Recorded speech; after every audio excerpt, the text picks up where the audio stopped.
Yeah. Yes, sir.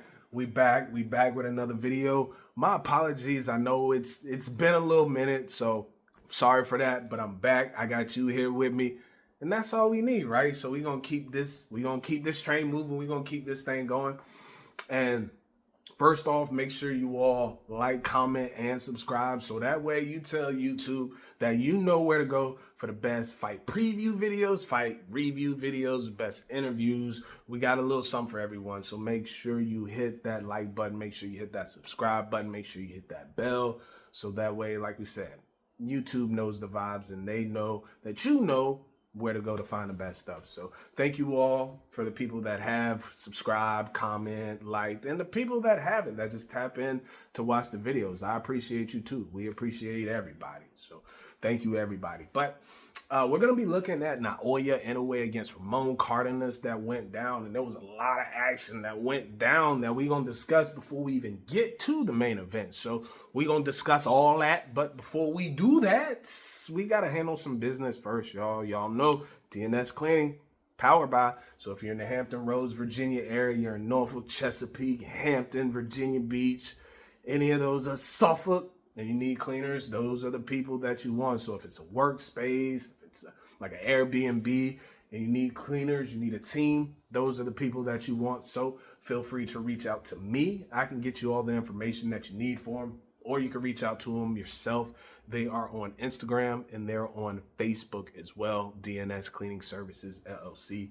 They'll get you straight. And also, we do have sponsorship opportunities that are, available as well. We are always looking for sponsors. So feel free to holler at us through private message, or you can email us on, you can private message us on any of our platforms, or you can send us an email. And we're always down to talk business. But I think that's everything. Y'all. But let's get down to this thing, y'all. All right. Okay. So before we get to the main card, let's discuss a couple things on the prelims, right? Okay, so Ra'is Aleem kicked the night off, right? He got him a dub. He got him a unanimous decision win. Shout out to Ra'is Aleem, continuing to stack some wins together. He has that one loss on his record, but he's continuing to stack some wins and get back in an ideal situation.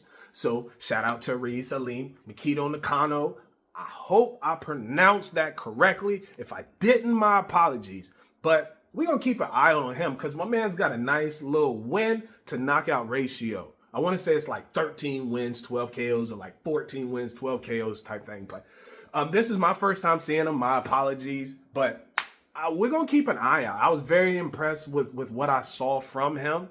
So we definitely going to stay locked into Nakano and see what's next for him. Hopefully he continues to do his thing like Art Barrera Jr. does, right? Art Barrera Jr. is continuing to do his thing. It was a little kick up in competition for him, and he was able to do what he had to do and bring home a victory. So shout out to Art Barrera Jr. for continuing to stack victory on victory on victory and keep his undefeated record intact, right? So good night for him.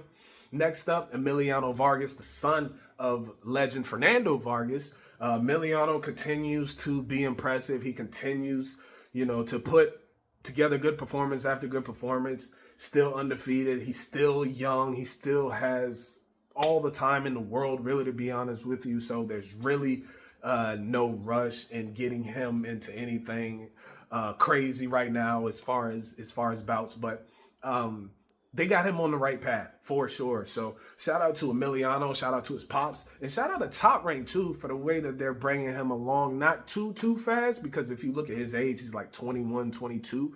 So there's no reason really to bring him along in an accelerated rate, because his pops actually, Fernando, if you remember, his pops kind of had the accelerated kind of career. He came right in and it was like he won't ducking and dodging, no smoke from Jump Street. But with his son, he's got a little bit more time. So I think they're going to play a little slower route, which is smart, obviously, with him. So, shout out to, like we said, Emiliano Vargas and the whole Vargas team. Keep doing your thing, God. Rohan Polanco was next too. Rohan Polanco, still undefeated. We're going to be seeing Rohan Polanco in a meaningful fight very, very soon.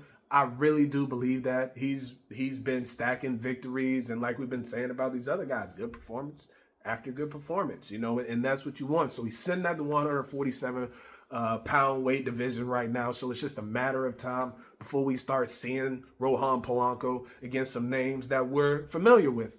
He just fought the brother of, I believe, Chino Maidana, Marcos Maidana. So that, that was a good fight for him.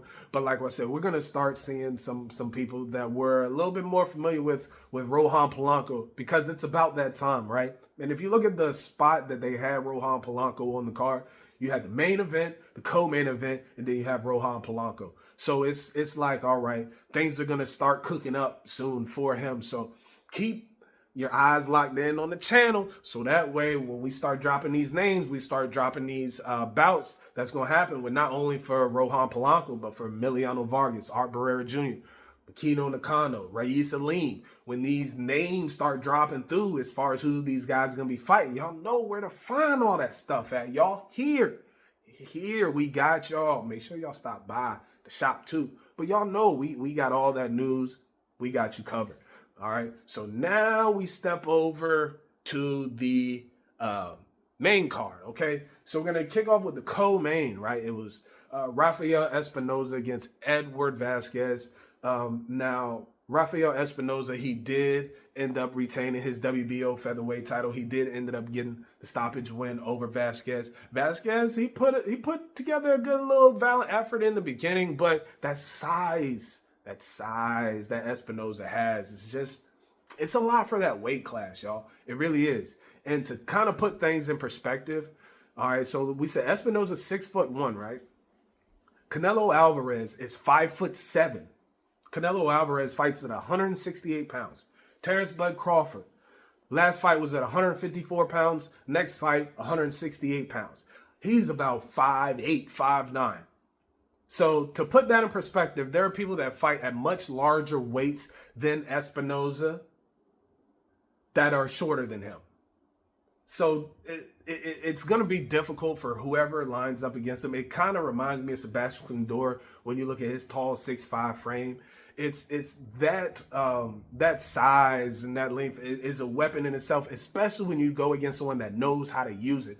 When you go against someone that knows how to use their unusual, reach at that weight class, it's tough, y'all. It's tough, and we saw it play a role again last night. So what's next? What's next, right? Is it another champion for him? Shushu Carrington's name was brought up in the situation. So let me know what y'all want to see next with Rafael Espinoza. But like we said, it's going to be a tough night for whoever he's in the ring with. But hit me in the comment section and let me know who y'all want to see him fight next.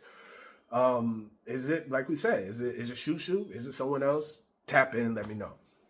But now we're going to shift and we're going to get to the main event, y'all. The Japanese monster, Naoya Inoue, another exciting fight. I can't think of a lot of fights where it wasn't exciting watching this dude. Oh, man.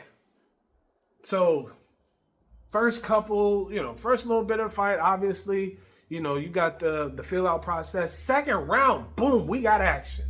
He gets dropped. Now, it's the same kind of punch that Luis Neri dropped him in Japan, where Naoya dropped his hand and the fighter made him pay for it. Same thing. So he drops him, in a way, gets up, dusts himself off, and throughout the course of the fight, Cardenas is still catching Inoue here and there with some shots, but Inoue, as the fight goes on, continues to put pressure on him, puts combinations together, and there are several times where it looks like he's going to put him away, but Cardenas will maybe come by with a shot to back Inoue off of him, or maybe a couple punches of his own and back Inoue up on the ropes and get a little offense going on his own. So it was real back and forth at times, very action packed. Naoya Inoue did end up getting a stoppage win at the end and keeping his not only his unbeaten streak, but his his undisputed crown. So he's still the man in the division now. It is being said that MJ Muhammad, I'm not even gonna try to pronounce that. But MJ, if y'all are familiar with y'all should know who I'm talking about, but that name is something else, and I'm not even going to try right now. So MJ is next for in a way it sounds like, and that's going to be a good fight because he is a heavier puncher than Cardenas, and Cardenas was able to not only drop Inoue, but it looked like he, maybe wobbled him a couple other times, maybe once or twice. So we'll see what happens with Cardenas because more people now are familiar with him after that fight. So it's good for him. And stay locked in so we can let you know what's going on with Inoue too when everything becomes official. So thank you all once again so much for tapping back in for the channel, for me, for Sugar Ray, and for Mike Tyson. Yeah, we up out of here, y'all. Peace.